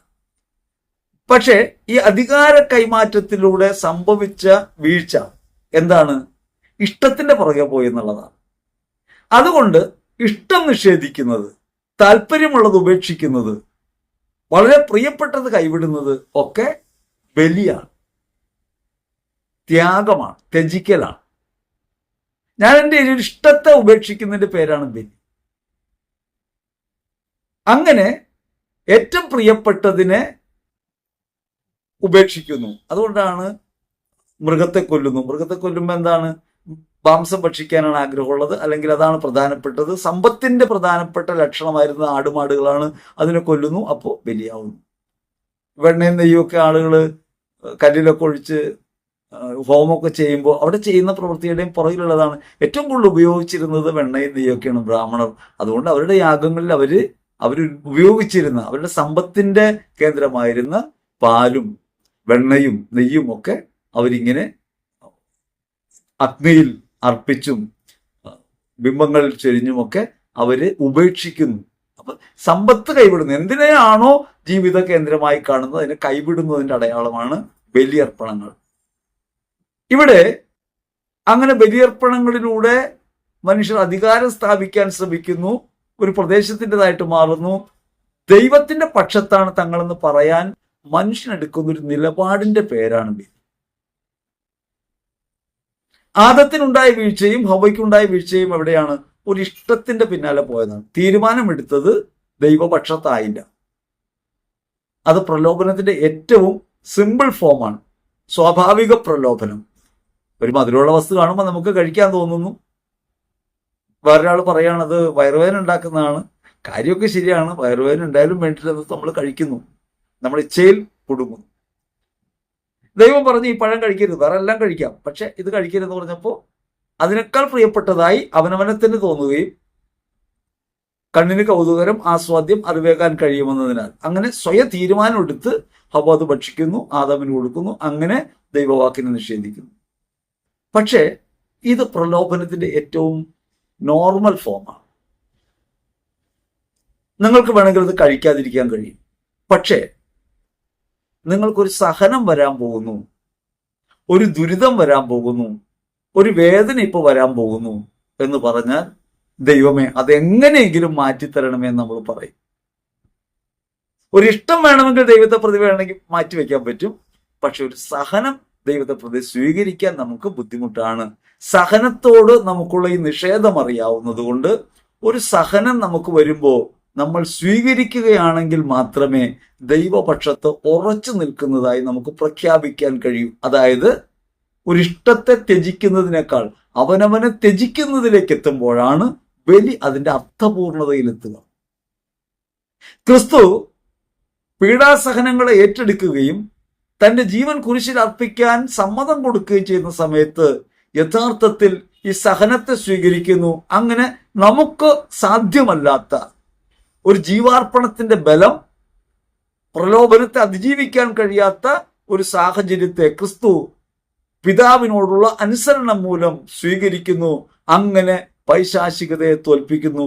ലോകത്തിന്റെ നെറുകയിൽ യേശു കുരിശിൽ അർപ്പിക്കപ്പെട്ടു. ആ അർപ്പണത്തിലൂടെ ലോകത്ത് പിശാച് എന്നേക്കുമായി അധികാരഭ്രഷ്ടനാക്കപ്പെട്ടു. അവന് നമ്മുടെ മേൽ അധികാരമില്ല. അതുകൊണ്ട് ദൈവമാണ് സകലിടത്തും വസിക്കുന്നവനെന്നും ദൈവത്തിന്റെ അധികാരത്തിലാണ് ലോകമെന്നും തിരിച്ചറിയാൻ നമുക്ക് കഴിയണം. നമ്മൾ വിചാരിക്കുന്നത് ദൈവം പള്ളിയിലുണ്ടെന്നാണ്, ദൈവം തീർത്ഥാടന കേന്ദ്രത്തിലുണ്ടെന്നാണ്, ദൈവം ധ്യാന കേന്ദ്രത്തിലുണ്ടെന്നാണ്, ദൈവം വീട്ടിലുണ്ടെന്ന് വിശ്വസിക്കാൻ നമുക്ക് കഴിയുന്നില്ല. ദൈവം നമ്മിലുണ്ടെന്ന് വിശ്വസിക്കാൻ കഴിയുന്നില്ല. നമ്മുടെ മേൽ പിശാചിനുണ്ടായിരുന്ന അധികാരം തന്റെ അനുസരണത്താൽ യേശു നീക്കം ചെയ്തെന്നും എന്നേക്കുമായി പൈശാചിക അടിമത്തത്തിൽ നിന്ന് നമ്മെ വിമോചിപ്പിച്ചുവെന്നും ഒരു പിശാചിനും നമ്മുടെ മേലോ നാം വസിക്കുന്ന ഭൂമിയിലോ അധികാരമില്ലെന്നും തിരിച്ചറിഞ്ഞ് ജീവിക്കാൻ നമുക്ക് കഴിയുമ്പോഴാണ് നമുക്ക് സ്വാതന്ത്ര്യം ഉണ്ടാകുക. ഓരോ പ്രാവശ്യവും വിശുദ്ധ ബലി അർപ്പിക്കുമ്പോൾ ആ പ്രദേശത്ത് അധികാരം വരുന്നുവെന്ന, നിയന്ത്രണം വരുന്നുവെന്ന ഒരു ലളിതയുക്തിയിലേക്ക് അല്ലെങ്കിൽ ഒരു അന്ധവിശ്വാസത്തിലേക്ക് പോകല്ല വേണ്ടത്. നാം ഓരോ ബലി അർപ്പിക്കുമ്പോഴും സെപ്പറേറ്റ് ബലിയല്ല, പെർട്ടിക്കുലർ ആയിട്ട് നമുക്ക് അനുഭവപ്പെടുന്ന ഈ ബലി സനാതനമായ ബലിയുടെ ഭാഗമാണ്. 2000 വർഷമെന്ന് നമ്മുടെ ബുദ്ധിയും ബോധ്യവും പറയുന്ന യേശുയാഗത്തിലേക്ക് നമ്മെ തന്നെ ചേർത്ത് വെക്കുകയും അങ്ങനെ യേശുയാഗത്തിന്റെ പങ്കാളിത്തം ആനുകാലിക ലോകത്ത് അനുഭവമാക്കുകയും ചെയ്യാണ്. ഈ ലോകത്ത് സമസ്തയിടത്തും ദൈവികമായ അധികാരമാണുള്ളത്. പൈശാചിക അധികാരം നീക്കം ചെയ്യപ്പെട്ടു എന്നതിന്റെ പ്രഖ്യാപനമാണ്, ആഘോഷമാണ് ഓരോ ബലിയും. രക്ഷാകര രഹസ്യത്തിന്റെ ആഘോഷമാണ് ഓരോ ബലിയും, പുനരാവർത്തനമല്ല. അതുകൊണ്ട് ഇവിടെ ഒരു ബലി അർപ്പിക്കുമ്പോൾ ഇവിടുത്തെ നിയന്ത്രണം കൈവരും, ഇവിടെ ഒരു ബലി അർപ്പിക്കുമ്പോൾ ഇവിടുത്തെ നിയന്ത്രണം കൈവരും എന്ന നിലയ്ക്ക് ടെറിട്ടോറിയലാക്കി ദൈവത്തെ അടച്ചു വെക്കുന്ന അല്ലെങ്കിൽ പരിശുദ്ധാത്മ പ്രവൃത്തിയെ അടച്ചു വെക്കുന്ന ഒരു രീതി നമുക്കിടയിൽ ഉണ്ടായി പോകുന്നു. ഒരു തെറ്റിദ്ധാരണയാണ്. എവിടെ ബലി അർപ്പിക്കുമ്പോഴും ലോകത്ത് മുഴുവനും അർപ്പിക്കപ്പെടുന്ന ബലികൾ ക്രിസ്തുയാഗത്തോട് ചേർന്നുള്ള ബലിയാണ്, സനാതന യാഗത്തോട് ചേരുകയാണ്. അങ്ങനെ 2000 വർഷം മുമ്പെന്ന് നമ്മുടെ ചരിത്രബോധം പറയുന്ന ഒരു പരിമിതിയാണ്. നമ്മൾ കാലത്തിനും ദേശത്തിനും വിധേയരായവരാണ്. നമ്മുടെ ചരിത്രബോധത്തിലേക്ക് ദൈവത്തിന്റെ ഈ സനാതന ബലിയെ സന്നിഹിതമാക്കുന്ന പ്രവൃത്തിയാണ് കുർബാനയിൽ, അല്ലാതെ അത് സെപ്പറേറ്റ് യാഗമല്ല. ഇവിടെ സംഭവിക്കുന്ന ഒരു കാര്യം നിലയ്ക്കല്ല, ഒരു സമ്പൂർണതയിൽ ആ ബലിയുടെ ഭാഗമായിട്ട് നമ്മൾ മാറുന്നു. എന്നേക്കുമുള്ള ബലി, ഈ കുർബാനയിൽ പറയും ഈ സനാതന ബലി, ഈ നിത്യബലി, ഈ വിശുദ്ധ ബലി, ഈ ഏകബലി, ആ ബലിയുടെ ഭാഗമായിട്ട് നമ്മൾ മാറുന്ന കാര്യമാണ്. അല്ലാതെ ഇവിടെ ഒരു കുർബാന അർപ്പിക്കുമ്പോൾ ഇവിടെ ഈ പ്രദേശം വിശുദ്ധീകരിക്കപ്പെടുന്നു എന്ന് ചിന്തിക്കുന്നത് പഴയ നിയമ പശ്ചാത്തലത്തിലുള്ള ചിന്തയാണ്. അത് ക്രൈസ്തവേതരമായ മറ്റു മതങ്ങളിലുള്ള ചിന്തയാണ്. ക്രൈസ്തവികത ഒരു മതമല്ലെന്നും സഭയാണെന്നും സഭയിൽ അർപ്പിക്കപ്പെടുന്ന ബലി ക്രിസ്തുയാഗത്തിന്റെ സന്നിഹിതമാക്കപ്പെടലാണെന്നും അത് ഒരിടത്തായിട്ട് വ്യാപിക്കുന്ന ഒരു ശക്തിയല്ലെന്നും നമ്മൾ തിരിച്ചറിയണം. ദൈവത്തെ ഇങ്ങനെ ശക്തിയായി ഒരു പ്രദേശത്ത് വ്യാപരിക്കുന്ന ഒരാളായി, അധികാരം പിടിച്ചെടുക്കുന്ന ആളായി ഒക്കെ ചിന്തിക്കുന്നത് തെറ്റായ ബോധ്യമാണ്. വേറൊരു ഭാഗത്ത് ഇതേ പ്രഘോഷത്തിൽ തന്നെ പറയുന്നുണ്ട്, പരിശുദ്ധാത്മാവ് യേശുവിനെ കുറിച്ച് പറഞ്ഞപ്പോൾ, ഏകരക്ഷകനാണെന്ന് പറഞ്ഞപ്പോൾ ആ പ്രദേശത്ത് ഭയങ്കര ശക്തിയായി വ്യാപരിച്ചു എന്ന്. പരിശുദ്ധാത്മാവ് ഒരു സ്ഥലത്ത് വ്യാപരിക്കുന്നയാളല്ല, ഹൃദയത്തെ ഉണർത്തുന്നയാളാണ്. പരിശുദ്ധാത്മാവ് വസിക്കുന്നത് ഹൃദയങ്ങളിലാണ്. നിങ്ങളിൽ വസിക്കുന്ന പരിശുദ്ധാത്മാവിനെ ഉജ്ജ്വലിപ്പിക്കുകയാണ് വചനം കേൾക്കുമ്പോൾ ചെയ്യുക. യേശു ഏക കർത്താവാണെന്ന് ഏറ്റു പറയുമ്പോൾ നിങ്ങളിലുള്ള ആത്മാവ് ഉണർന്നെഴുന്നേൽക്കും, സ്വർഗം കൈയടിക്കും എന്നൊക്കെ പറയണേ. നമ്മൾ തമാശയ്ക്ക് വേണ്ടി പറയണതായിരിക്കും ഇങ്ങനെയൊക്കെ. സ്വർഗം ഭൂമിയിൽ മനുഷ്യൻ ദൈവത്തെ മഹത്വപ്പെടുത്തുന്ന നോക്കി കൈയടിക്കാനിരിക്കുന്ന സ്ഥലമല്ല. ഓരോ പാപിയുടെയും മാനസാന്തരത്തിൽ സ്വർഗം സന്തോഷിക്കുന്നുണ്ട്. അതേസമയം തന്നെ നമ്മൾ മനസ്സിലാക്കേണ്ടത് സ്വർഗം എപ്പോഴും സന്തോഷത്തിലാണ്. സന്തോഷത്തിന്റെ ഇടമാണ് സ്വർഗം. ആ നിത്യമായ സന്തോഷത്തിലേക്ക് പോകാൻ വേണ്ടിയാണ് നാം ഓരോരുത്തരും ജീവിതം കൊണ്ട്, ത്യാഗം കൊണ്ട് നമ്മൾ പുണ്യം സമ്പാദിക്കേണ്ടതും ക്രിസ്തുമാർഗത്തിൽ ചരിക്കേണ്ടതും. ഇത് തിരിച്ചറിയാതെ ദൈവം നമ്മളിവിടെ യേശു കർത്താവാണെന്ന് പറഞ്ഞാൽ അവിടെ വേഗം പുളകിതനാകുന്ന ഒരാളായിട്ട് തെറ്റിദ്ധരിക്കരുത്. കാരണം നമ്മൾ ആരാണെന്ന് ദൈവത്തിനറിയാം, നമ്മൾ എന്താണ് ദൈവത്തിനറിയാം, നമ്മുടെ പ്രവൃത്തികൾ എപ്രകാരം ആയിരിക്കുമെന്ന് തിരിച്ചറിയാൻ കഴിവുള്ളവനാണ് നാം ദൈവസന്നിധിയിൽ എത്തുന്നതുവരെയുള്ള കാര്യങ്ങൾ ദൈവത്തിന്റെ മുമ്പിൽ തുറന്നു വെക്കപ്പെട്ട പുസ്തകമാണ്. അതുകൊണ്ട് നമ്മളൊരു വാക്കുകൊണ്ട് കർത്താവ് യേശുവാണ് എൻ്റെ ഏക കർത്താവ് എന്ന് പറഞ്ഞാൽ അതൊന്നും കേട്ട് പുളകിതനാകുന്നയാളല്ല. ജീവിതം കൊണ്ട് വേണം നമ്മൾ വെളിപ്പെടുത്താൻ. ദൈവത്തിന്റെ വാക്ക് പ്രവൃത്തിയാണ്, നമ്മുടെ പ്രവൃത്തികളാണ് വാക്ക്. തിരിച്ചറിയണം. ഞാനും നിങ്ങളും അധരം കൊണ്ട് പറയുന്ന കാര്യമില്ല. വിശുദ്ധ മത്തായി സുവിശേഷം 7:21, കർത്താവേ കർത്താവേ എന്ന് എന്നെ വിളിക്കുന്ന ഏവനുമല്ല സ്വർഗരാജ്യത്തിൽ പ്രവേശിക്കുക, അവിടുത്തെ ഇഷ്ടം നിറവേറ്റുന്നവനാണ്. ഇഷ്ടം നിറവേറ്റുന്ന പ്രവൃത്തി കൊണ്ട് പ്രവൃത്തിയെ വാക്കാക്കി മാറ്റാൻ നമുക്ക് കഴിയണം. വാക്കുകൊണ്ട് പ്രവർത്തിക്കുന്നവനാണ് ദൈവം, പ്രവൃത്തി കൊണ്ട് വാക്കാകുന്നവരാണ് നമ്മൾ. അതുകൊണ്ട് നമ്മളൊരു കാര്യം പറയുമ്പോൾ യെസ് എന്ന് പറഞ്ഞാൽ യെസ് ആവണമെങ്കിൽ ഒരു പ്രവൃത്തി ഉണ്ടാവണം. യെസ്സിന്റെ പ്രവൃത്തി ഉണ്ടാവണം. ആ പ്രവൃത്തി യേശു ചെയ്തിട്ടുണ്ട്. യേശു സമ്പൂർണമായ യെസ് ആണ്. അവൻ ദൈവത്തിന് ആമേൻ പറഞ്ഞവനാണ്. സമ്പൂർണമായി പിതാവിന്റെ ഇഷ്ടം നിറവേറ്റിയവനാണ്. യേശുവിലേക്ക് ചേർന്ന് നിൽക്കുമ്പോൾ പിതാവിന്റെ ഇഷ്ടത്തിലേക്ക് നമ്മൾ ചേർന്ന് നിൽക്കും. യേശുവിന്റെ യാഗത്തിൽ ഒന്നായി തീരും. അങ്ങനെ യാഗത്തിൽ ഒന്നായി തീരുമ്പോൾ നമ്മൾ ദൈവരാജ്യം എന്നത് ഭക്ഷണമോ പാനീയമോ അല്ല. അതായത് ഈ പറഞ്ഞ ഭൗതികതയല്ലെന്നായി പറയണേ. ഭക്ഷണമോ പാനീയമോ അല്ലെന്ന് പറഞ്ഞാൽ അതിനർത്ഥം നമ്മുടെ ഭൗമികമായ ചിന്തകൾക്കകത്ത് ഒതുക്കാവുന്ന ഒന്നല്ല ദൈവരാജ്യം. ആ ദൈവരാജ്യം പരിശുദ്ധാത്മാവിലുള്ള സന്തോഷമാണ്. റോമർ 14:17 പറയുന്നുണ്ട്, ദൈവരാജ്യം എന്നാൽ ഭക്ഷണമോ പാനീയമോ അല്ല, ഭൗതികതയല്ല, നിങ്ങൾ വിചാരിക്കുന്ന ടെറിട്ടോറിയലായ അധികാരമോ ഒരു പ്രദേശത്തിന്റെയോ കാര്യമല്ല ഈ പറയുന്നത്. അത് പരിശുദ്ധാത്മാവുള്ള സന്തോഷമാണ്. പരിശുദ്ധാത്മാവുള്ള സന്തോഷം എങ്ങനെയാണ്? പരിശുദ്ധാത്മാവുള്ള സന്തോഷം സത്യം ഗ്രഹിക്കലാണ്, സത്യത്തെ നിഷേധിക്കാതിരിക്കലാണ്, നിത്യതയിലുള്ള പ്രത്യാശയാണ്. നിത്യത വെറുതെ നേടിയെടുക്കാമെന്ന മിഥ്യാപ്രതീക്ഷയല്ലത്. നിത്യത കിട്ടുമെന്ന് വിശ്വാസമുണ്ട്. യേശുക്രിസ്തുവിൽ നമുക്കത് സാധ്യമാണെന്ന് ബോധ്യമുണ്ട്. അതേസമയം തന്നെ എങ്ങനെ ജീവിച്ചാലും സ്വർഗത്തിൽ പോകാമെന്ന് പറയുന്ന പരിപാടിയല്ല. മാത്രമല്ല, അത് സഹോദര സ്നേഹത്തിൽ ഊന്നിയതാണ്. ഒരു കാര്യം സത്യമാണെന്ന് അംഗീകരിക്കുന്നതാണ്, അസൂയപ്പെടാത്തതാണ്, അനുതാപത്തിൽ ജീവിക്കുന്നതാണ്. ഇങ്ങനെ പരിശുദ്ധാത്മാവിന്റെ പ്രവർത്തനം ജീവിതത്തിലുള്ള അനുഭവത്തിൽ ജീവിക്കാൻ കഴിയുമ്പോൾ ഒരു സന്തോഷം ജനിക്കും. അത് കേവലമായ സന്തോഷമല്ല. സാധാരണ നമുക്ക് ഉണ്ടാകുന്ന സന്തോഷം നമുക്ക് തലച്ചോറിൽ ഡോപ്പോമിൻ ഉണ്ടാകുമ്പോഴാണ്. നമുക്കൊരു കാര്യം കാണുമ്പോൾ ഒരു ഇഷ്ടം തോന്നുന്നു, ഒരു പുളകം തോന്നുന്നു, ഒരു ഉത്കർഷം ഉണ്ടാകുന്നു. അതല്ല സന്തോഷം. നിത്യമായ സന്തോഷം, ജോയ്ഫുൾനെസ് എന്ന് പറയുന്നത് ജീവിതത്തിൽ ഏത് സമയത്തും നഷ്ടപ്പെടാത്ത സ്ഥായി ഭാവമായി ക്രിസ്തുബോധം നിലനിർത്തുക. അങ്ങനെ ദൈവത്തിന്റെ ഭാഗമാണെന്ന്. കഷ്ടനഷ്ടമേറി വന്നാൽ ഭാഗ്യവാനായി തീർന്നിടും ഞാൻ, കഷ്ടമേറ്റ് കർത്താവോട് കൂട്ടാളിയായി തീർന്നിടും ഞാൻ. അങ്ങനെ ലോകത്തിന്റെ സൗഭാഗ്യത്തിൽ ഉറയ്ക്കാത്ത ദൈവത്തിന്റെ സ്നേഹത്തിൽ ഉറയ്ക്കുന്ന, ക്രിസ്തുവിനോട് ചേർന്ന് സഹിക്കുകയാണെന്ന ബോധ്യത്തിൽ സഹിക്കുമ്പോൾ ഉണ്ടാകുന്ന ഹൃദയപരമായ ബലമാണ് സന്തോഷം. ആ സന്തോഷം ജീവിതത്തിൽ ഏത് നിമിഷം ഉണ്ടാകും. അവിടെയാണ് ദാരിദ്ര്യത്തിൽ സന്തോഷം ഉണ്ടാകുന്നത്. അവന് വേണ്ടി ഭക്ഷണം പങ്കുവെച്ചു കൊടുക്കുമ്പോൾ എനിക്കൊരു വിശപ്പുണ്ടാകുന്നു, എൻ്റെ വിശപ്പ് ശമിക്കുന്നില്ല. എൻ്റെ വിശപ്പ് എനിക്ക് ഒരു ലഹരിയായി മാറുന്നു. വിശപ്പ് ഒരു സന്തോഷ കാരണമായിട്ട് മാറുന്നു. ഞാൻ അടി കൊള്ളുന്നു, ക്രിസ്തുവിനെ പ്രതി ഞാൻ ക്ഷമിക്കുന്നു, വേദന എടുക്കുന്നുണ്ട്. പക്ഷെ ആ വേദന എടുക്കുമ്പോഴൊക്കെ യേശുവേറ്റ അടികളെ കുറിച്ച് ഓർക്കുന്നു, യേശുവിന്റെ പീഡാസഹനത്തോട് ചേർന്ന് നിൽക്കുന്നു. അങ്ങനെ ചേർന്ന് നിൽക്കുന്നത് കൊണ്ട് എന്റെ ഹൃദയം സന്തോഷിക്കുന്നു. ഒരുവൻ അടികൊള്ളുമ്പോൾ അവന് വേണ്ടി തടസ്സം നിൽക്കാൻ ചെല്ലുന്നു. അടികൊള്ളുന്നവനെ രക്ഷിക്കുമ്പോൾ എനിക്ക് അടികൊള്ളുന്നുണ്ട്. അങ്ങനെ മറ്റുള്ളവർക്ക് വേണ്ടി മുറിവേൽക്കുന്നതിന്റെ സുഖം ഒരു ലഹരിയായി പടരുന്നു.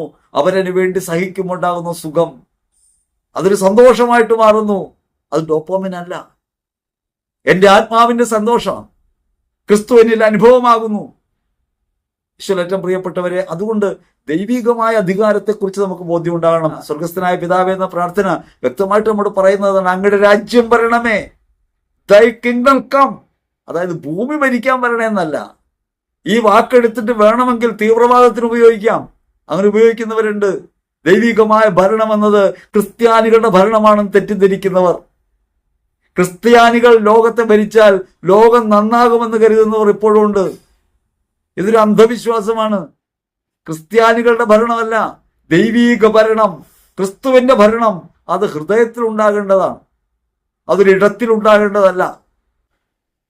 അതുകൊണ്ട് ഇപ്പോഴും പിശാചിന് അധികാരമുണ്ടെന്നും പിശാചാണ് ലോകത്തിന്റെ അധികാരിയെന്നും കുർബാന അർപ്പിക്കപ്പെടുമ്പോൾ അവിടത്തെ അധികാരം വിട്ടുപോകുമെന്നും അങ്ങനെ അവിടം ശുദ്ധിയാകുമെന്നും പറഞ്ഞാൽ അതിനർത്ഥം പിശാച് ഇപ്പോഴും തോൽപ്പിക്കപ്പെട്ടിട്ടില്ല എന്നാണ്. 2000 വർഷം മുമ്പ് കാൽവരി കുരിശിൽ തന്റെ ജീവാർപ്പണം വഴി പിശാചിനെ തോൽപ്പിച്ച ക്രിസ്തുവിനെ അവഹേളിക്കുന്ന പ്രവൃത്തിയാണ്. ദൈവരാജ്യം എവിടെയാണ്? അത് നിങ്ങളുടെ ഇടയിൽ തന്നെയാണ്. ഇംഗ്ലീഷ് ബൈബിളിലാണ് കുറച്ചും കൂടി വ്യക്തമായിട്ട് പറയുക, അറ്റ് യുവർ ഹാൻഡ്. നിങ്ങളുടെ ഇടയിലാണെന്നല്ല പറയാ, അറ്റ് യുവർ ഹാൻഡ്, നിങ്ങളുടെ കയ്യിൽ തന്നെയാണ്. ദൈവരാജ്യം നിങ്ങളിലുണ്ട്. നിങ്ങളുള്ള ദൈവരാജ്യത്തെ തിരിച്ചറിയണം.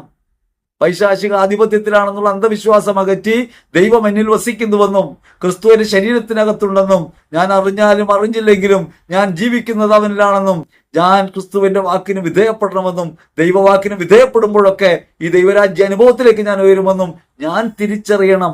അങ്ങനെ എന്റെ കുടുംബത്തിനകത്തും എന്റെ സമൂഹത്തിനകത്തും ഞാൻ ജീവിക്കുന്നിടത്തും തൊഴിലിടത്തും ക്രിസ്തുവാണ് നാഥനെന്ന് എനിക്ക് എന്റെ ജീവിതം കൊണ്ട് അനുഭവിക്കാൻ കഴിയുമെങ്കിൽ ക്രിസ്തുവിന്റെ സുവിശേഷമായിട്ട് ഞാൻ മാറും.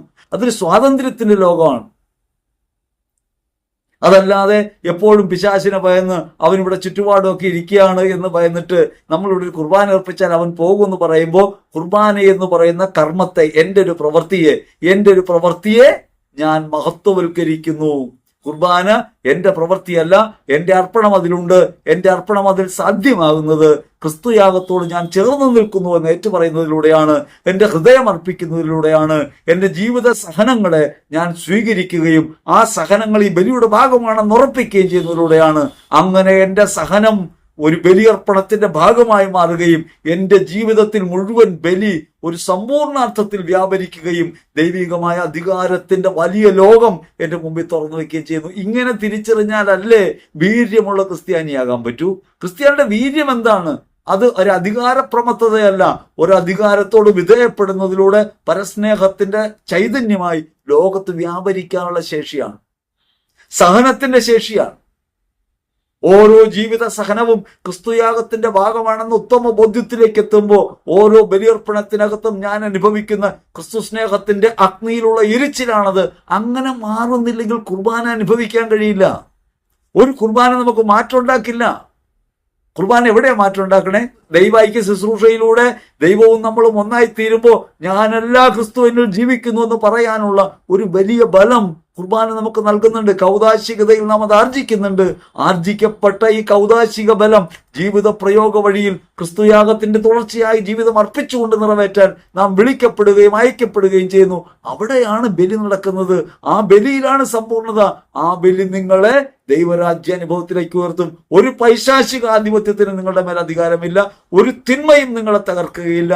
കർത്താവ് നിങ്ങളെ ഭരിക്കുന്നു. കർത്താവ് രാജാവാണ്. അവൻ എൻ്റെ രാജാവാണെന്ന് ഹൃദയം കൊണ്ടേറ്റ് പറയുമ്പോൾ എൻ്റെ ഇന്ദ്രിയങ്ങളെ, എൻ്റെ മാംസത്തെ, എൻ്റെ ജീവിതത്തിന്റെ വിവിധ ഘട്ടങ്ങളെ ദൈവികാധിപത്യം ഭരിക്കാൻ തുടങ്ങുന്നു. അങ്ങനെ ക്രിസ്തു എൻ്റെ ഉടയവനായിട്ട് വരുമ്പോഴാണ് ദൈവരാജ്യം വരണമേ, ദൈ കിങ്ഡം കം എന്ന് പറയുന്ന അർത്ഥപൂർണ്ണമാകുക. അല്ലാതെ ലോകത്ത് ക്രിസ്ത്യാനി ഭരിക്കുമെന്ന് ചിന്തിക്കുകയാണെങ്കിൽ അതൊരു പൊളിറ്റിക്കൽ ക്രിസ്ത്യാനിറ്റി ആയിട്ട് മാറും. പൊളിറ്റിക്കൽ ഇസ്ലാം പോലെ, പൊളിറ്റിക്കൽ ഹിന്ദുത്വം പോലെ ആയി മാറും. അങ്ങനെ ഒരു മതമല്ല ക്രിസ്ത്യാനിറ്റി. ഇത് തിരിച്ചറിയണം. സർവർക്കും സമ്പൂർണ്ണ സ്വാതന്ത്ര്യം പകർന്നു കൊടുക്കുന്ന, അവരതിനു വേണ്ടി മരിക്കാൻ ഹൃദയമുറപ്പിക്കുന്ന ഒരു സ്നേഹബലിയുടെ അർത്ഥപൂർണതയുണ്ട് ക്രൈസ്തവ ധാർമ്മികതയ്ക്ക്. അത് തിരിച്ചറിയാതെ പോയാൽ ജീവിതം അർത്ഥശൂന്യമായി പോകും. എന്തിനു ജീവിക്കണം? ഒരു ബയോളജിക്കൽ ക്രീച്ചറായിട്ട് വെറുതെ ഭൂമിയിൽ വന്ന് ജനിച്ച് മരിച്ചു പോകാൻ വന്നവരല്ല നമ്മൾ. ഈ ജീവിതത്തിൽ നൽകപ്പെട്ട ഓരോ നിമിഷവും പരസ്നേഹത്തിലൂടെ, അവരന് വേണ്ടി ജീവിതം അർപ്പിക്കുന്നതിലൂടെ, ജീവത്യാഗമായി മാറുന്നതിലൂടെ, സഹനങ്ങൾ ഏറ്റെടുക്കുന്നതിലൂടെ ക്രിസ്തുവിന്റെ പ്രകാശിപ്പിക്കാൻ ലഭിച്ച അവസരമായി തിരിച്ചറിയാൻ കഴിയണം. അങ്ങനെയാണ് ജീവിതം ധന്യമാകുക.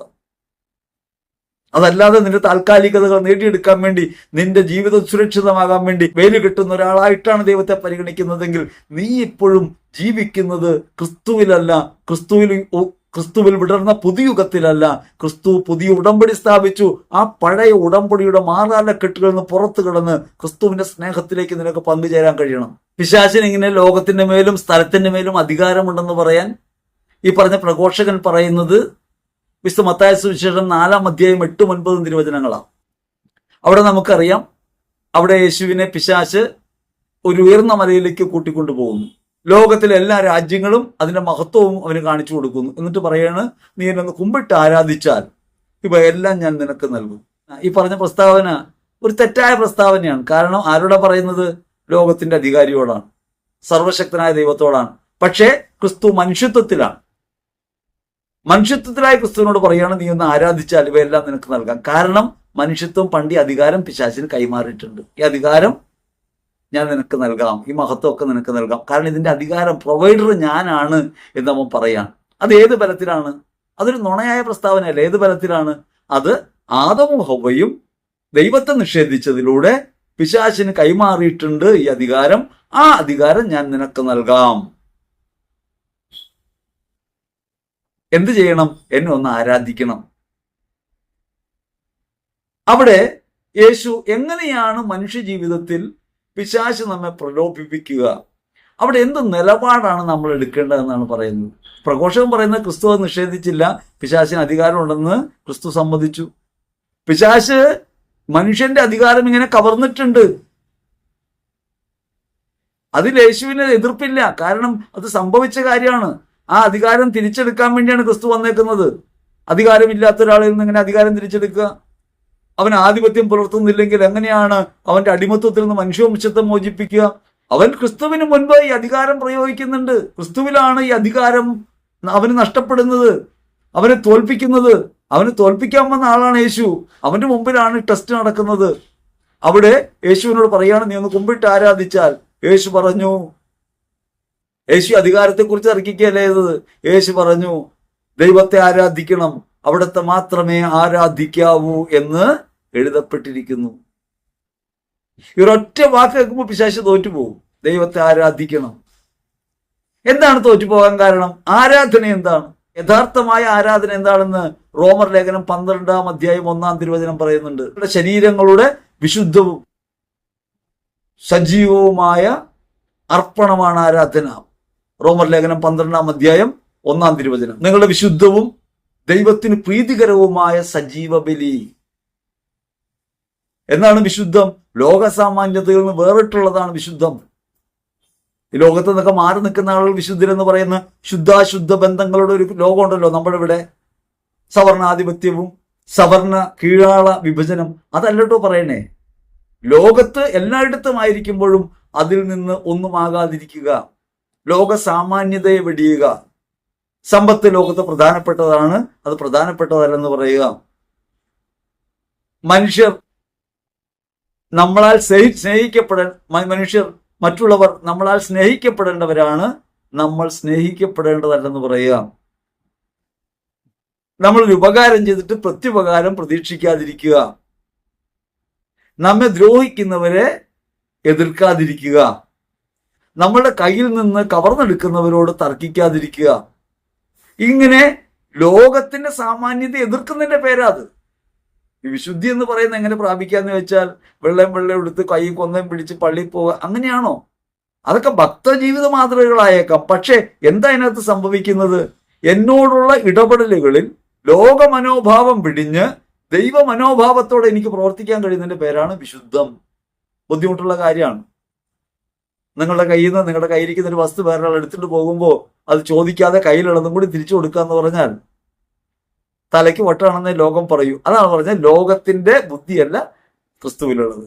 അങ്ങനെ അവനവനെ ഈ ലോകത്തിന്റെ സാമാന്യതയിൽ നിന്ന് മാറ്റിവെക്കുന്നതിന്റെ പേരാണ് വിശുദ്ധം. വിശുദ്ധവും ദൈവത്തിന് പ്രീതികരവുമായ. എന്താണ് ദൈവത്തിന് പ്രീതികരമായത്? എന്താണ് ദൈവേഷ്ടം? ദൈവഹിതം അനുസരിച്ച് പ്രവർത്തിക്കുന്നവരാകാൻ എന്ത് ചെയ്യണമെന്ന് ചോദിക്കുമ്പോൾ യോഹന്നാൻ സുവിശേഷത്തിൽ 6-ാം അധ്യായത്തിൽ 27-28 തിരുവചനങ്ങളിൽ കർത്താവ് വ്യക്തമായിട്ട് പറയുന്നുണ്ട്, അവിടെ നിന്ന് അയച്ചവനിൽ വിശ്വസിക്കുക.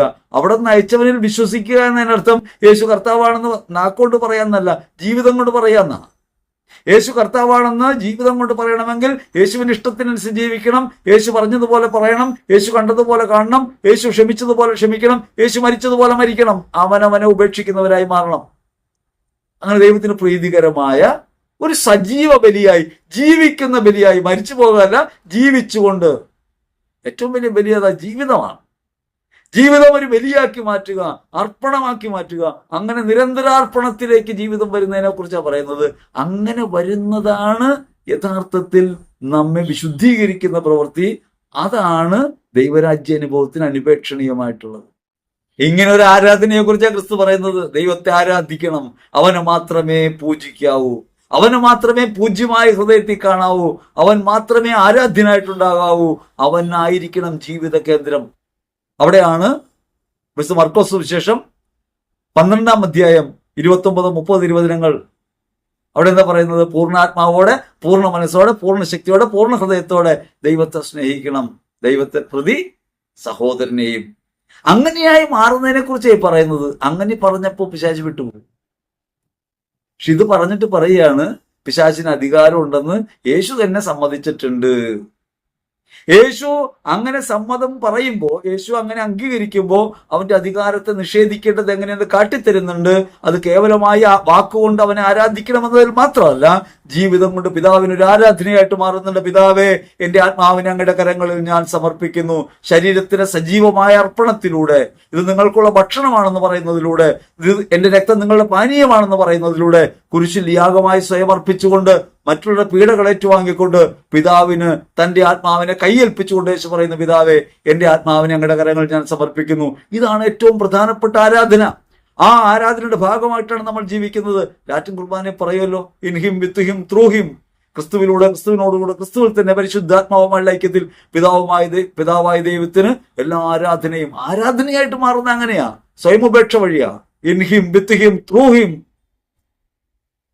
അങ്ങനെ ആരാധനയായി മാറുമ്പോൾ പിശാചിനെ തോൽപ്പിച്ച ആ അനുഭവം, യേശുക്രിസ്തു കുരിശിൽ പിശാചിനെ എന്നേക്കുമായി നിഷ്കാസനം ചെയ്ത ആ അനുഭവം ജീവിതത്തിലുണ്ടാകും. അതുകൊണ്ട് ബലിയിലെ ഭാഗഭാഗിത്വം ഹൃദയപരമായ ഉയർച്ചയ്ക്ക്, സ്വാതന്ത്ര്യത്തിന് ആവശ്യമാണ്.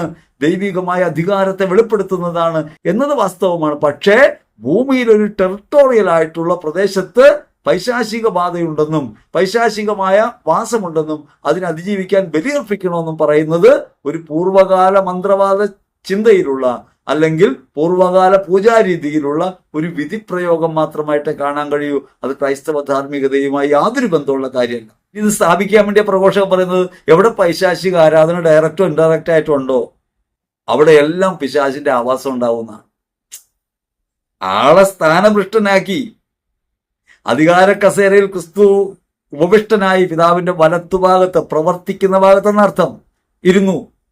ഇനി പിശാചിന് സ്ഥാനമില്ല. ഇപ്പോഴും പേടിപ്പിച്ചുകൊണ്ടിരിക്കുക. എവിടെ ഇതൊക്കെ നടക്കുന്നുണ്ടോ? ഇപ്പൊ നമുക്ക് ചുറ്റും നോക്കുമ്പോൾ പ്രശ്നമായി. കാരണം ഒരു മറ്റു മതവിഭാഗങ്ങളുടെ ക്ഷേത്രത്തിലോ പൂജാകേന്ദ്രത്തിലോ എന്തെങ്കിലും കാര്യം നടക്കുമ്പോൾ നമുക്ക് പേടിയാ, ഇവിടെ മുഴുവൻ ചെകുത്താനായിരിക്കും. ചില ആളുകൾ വന്നിട്ട് സംശയം പറയണതാ, ബ്രദറെ, ചുറ്റും ഹിന്ദുക്കളാണ് താമസിക്കുന്നത്, ചുറ്റും മനുഷ്യരാണെന്ന് കാണാനുള്ള കണ്ണു തുറന്നിട്ടില്ല, വിശ്വാസം ഉണ്ടായിട്ടില്ല, വിശ്വാസത്തിന്റെ നയനങ്ങൾ കൊണ്ട് അവരെ ക്രിസ്തുവായി കാണാൻ കഴിഞ്ഞിട്ടില്ല. ചുറ്റും ഹിന്ദുക്കളാണ്, വീട് വാങ്ങിച്ചത് ഒരു ഹിന്ദുവിന്റെ സ്ഥലമാണ്, അമ്പലമെടുത്തുണ്ട്, ചുറ്റും മുസ്ലിങ്ങളാണ് പറയുന്നതാ. എവിടെ കുത്തുവെക്കപ്പെട്ടതാ ഈ വർഗീയ വിഷം? എവിടെ കുത്തുവെക്കപ്പെട്ടതാ ഈ മതവിഭാഗീയത? നിങ്ങൾ എവിടെയാണ് ക്രിസ്തുവിനെ കാണുന്നത്? മനുഷ്യൻ എന്ന് പറയുന്നത് ക്രിസ്തുവിനാൽ വിമോചിതനായവനാണ്. അവനത് അറിഞ്ഞാലും അറിഞ്ഞില്ലെങ്കിലും. അവന് വേണ്ടി കൂടിയാണ് കുരിശിൽ മരിച്ചത്, അവൻ അറിഞ്ഞാലും അറിഞ്ഞില്ലെങ്കിലും. ഈ കാര്യം അവനോട് പറയണതിന്റെ പേരാണ് സുവിശേഷം. അതെങ്ങനെ പറയണം? ജീവിതം കൊണ്ട് പറയണം, സ്നേഹം കൊണ്ട് പറയണം, അർപ്പണം കൊണ്ട് പറയണം. പകരം നമ്മളിപ്പോഴും അന്ധവിശ്വാസത്തില. ഇവിടെയൊക്കെ ചെകുത്താനിരിക്കുന്ന ഈ ആളുകളുടെ ഇടയ്ക്കൊക്കെ ഈ അശുദ്ധ ബോധ്യം നമ്മളെ ഭരിക്കുന്ന കാലത്തോളം നമുക്ക് ക്രിസ്തുവിനെ അനുഭവിക്കാൻ കഴിയില്ല. ഇങ്ങനെ ഈ അന്ധകാരത്തിനകത്ത് നമ്മൾ നിൽക്കും. ചുറ്റുപാടും ക്രിസ്തുവിനെ കാണുന്നതിന് പകരം പിശാചിനെ കാണാൻ തുടങ്ങും. അങ്ങനെ ഭയത്തിന് നിഴലിൽ നമ്മൾ വസിക്കണം. ഒന്ന് ഈ പ്രഘോഷണങ്ങൾ, അന്ധവിശ്വാസത്തിന്റെ വ്യാപാരികൾ ലോകം മുഴുവൻ നടന്ന് പറഞ്ഞുകൊണ്ടിരിക്കുകയാണ്. അതുകൊണ്ടാണ് പരമാവധി പേരിലേക്ക് നിങ്ങളിത് എത്തിക്കണമെന്ന് പറയണേ. സ്വാതന്ത്ര്യം പ്രാപിക്കാനാ, മര്യാദയ്ക്ക് ജീവിക്കാനാ. പരിശുദ്ധ കുർബാനയിൽ പങ്കെടുക്കുന്നതിലൂടെ ക്രിസ്തുവിന്റെ യാഗത്തോട് നമ്മൾ ചേരുന്നുണ്ടെന്നും, അങ്ങനെ ജീവിതത്തിൽ ക്രിസ്തുവിനെ നമ്മൾ നാഥനായി പ്രഘോഷിക്കുന്നതിലൂടെ ആനുകാലിക ലോകത്ത് ഒരു സ്വാതന്ത്ര്യം പ്രഖ്യാപനം ചെയ്യപ്പെടുന്നുണ്ടെന്നും, അതാണ് സുവിശേഷമെന്നും ഹൃദയം തുറന്ന് പറയാൻ എനിക്ക് നിങ്ങൾക്കും കഴിയേണ്ടതാ. ഈ ഉത്തരവാദിത്തം ഉള്ളതാ. ആ ഉത്തരവാദിത്തം നിറവേറ്റാൻ നിങ്ങൾക്കൊരു അവസരമായിട്ടാണ് പറയുന്നത്. നിങ്ങൾക്ക് ഈ കാര്യം മറ്റുള്ളവരോട് പറയാം, ഈ സന്ദേശം നിങ്ങൾക്ക് പങ്കുവയ്ക്കാം. ലോകത്ത് അനേക ഇടങ്ങളിൽ ഇങ്ങനെ പിശാച് പിടിച്ചു വെച്ചിട്ടുള്ള സ്ഥലങ്ങളെന്നാ പറഞ്ഞ, ഓൺ ചെയ്ത സ്ഥലങ്ങൾ, ഉടമാവകാശം സ്ഥാപിച്ച സ്ഥലങ്ങൾ, അത് ഭരണാധികാരികളിലൂടെ ആകാം, വ്യക്തികളിലൂടെ ആകാം, അങ്ങനെ സ്ഥാപിച്ച സ്ഥലങ്ങളുണ്ടെന്ന് പറയാണ്. എന്തൊരു അബദ്ധ ബോധ്യമാണെന്ന് നോക്കിയേ. ഈ അബദ്ധ ബോധ്യം പഠിപ്പിക്കുമ്പോൾ ചുറ്റുപാടുകളെയൊക്കെ ശത്രുതയോടെ കാണാൻ നമ്മളെ പഠിപ്പിക്കുക. ക്രിസ്തു സ്നേഹരാജ്യമാണ് സ്ഥാപിച്ചത്. ആ രാജ്യം എല്ലായിടത്തും ഉള്ളതാണ്. ഐഹികമല്ലാത്ത ആ രാജ്യത്തെ ആനുകാലിക ലോകത്ത് സന്നിഹിതമാക്കുന്ന പരിശുദ്ധ കുർബാനയെ അവഹേളിക്കുന്നതായി പോകും ഇത്തരം പ്രഘോഷണങ്ങൾ. അതുകൊണ്ട് ഗൗരവ ബുദ്ധിയോടെ നമ്മൾ കാണേണ്ടതുണ്ട്. ഭൂമിയിൽ പിശാചിന് ഇടമില്ല. അത് നഷ്ടപ്പെട്ട കാര്യമാണ്. അവൻ ഇടം നിന്റെ മനസ്സിലാണ്. അവനെ നിന്റെ മനസ്സിന്റെ അധിപനാക്കി വയ്ക്കാതിരിക്കാൻ ക്രിസ്തുമാർഗത്തോട് ചേർന്ന് നിൽക്കണം. വചനം ഹൃദയത്തിൽ ഉറപ്പിക്കണം. കൗതാശികമായ ബലിയർപ്പണത്തിൽ ജീവൻ അർപ്പിച്ച് പ്രാർത്ഥിക്കണം, ജീവിതം അർപ്പിച്ച് പ്രാർത്ഥിക്കണം. അവരിന് വേണ്ടി സ്വയം അർപ്പിക്കാൻ ഹൃദയം ഉണർത്തണം. അങ്ങനെ സ്വാതന്ത്ര്യം പ്രാപിക്കണം. ക്രിസ്തുവിന്റെ അധികാരം എന്നേക്കുമുള്ളത് ക്രിസ്തുവിന്റെ അധികാരം ഏറ്റവും സമ്പൂർണമായത്. ആ അധികാരം സ്ഥാപിതമായ അധികാരമാണ്. ആ അധികാരത്തെ വെല്ലുവിളിക്കാൻ ഒരു പൈശാചിക തിന്മയ്ക്കും ലോകത്താകില്ല. അതുകൊണ്ട് പ്രലോഭനങ്ങൾ ഉണ്ടാകുമ്പോൾ മനസ്സിലാക്കണം, തെറ്റിദ്ധരിപ്പിക്കപ്പെടലുകൾ മാത്രമാണ്. ഹൃദയം കൊണ്ട് പറയണം, അവനെ മാത്രമേ ആരാധിക്കാവൂ, ക്രിസ്തുവിനെ മാത്രമേ ആരാധിക്കാവൂ. അങ്ങനെ ഹൃദയം കൊണ്ട് പറയുകയും ജീവിതം കൊണ്ട് ആരാധനയുടെ പ്രവൃത്തികൾ ചെയ്യുകയും ചെയ്യാൻ നമുക്ക് കഴിയട്ടെ. വിശുദ്ധ കൂദാശയിൽ പങ്കെടുക്കുമ്പോൾ ആ അർപ്പണങ്ങളുടെ പൂർണ്ണത ഈ ബലിയിൽ അർപ്പിക്കാനും അനുഭവമാക്കാനും ആ ബോധ്യത്തോടെ ജീവിതത്തിലേക്ക് ഇടപെടാനും നമ്മൾ ഓരോരുത്തരും ശക്തരാകട്ടെ എന്ന് ഹൃദയപൂർവ്വം ആശംസിക്കുന്നു. ആമേൻ.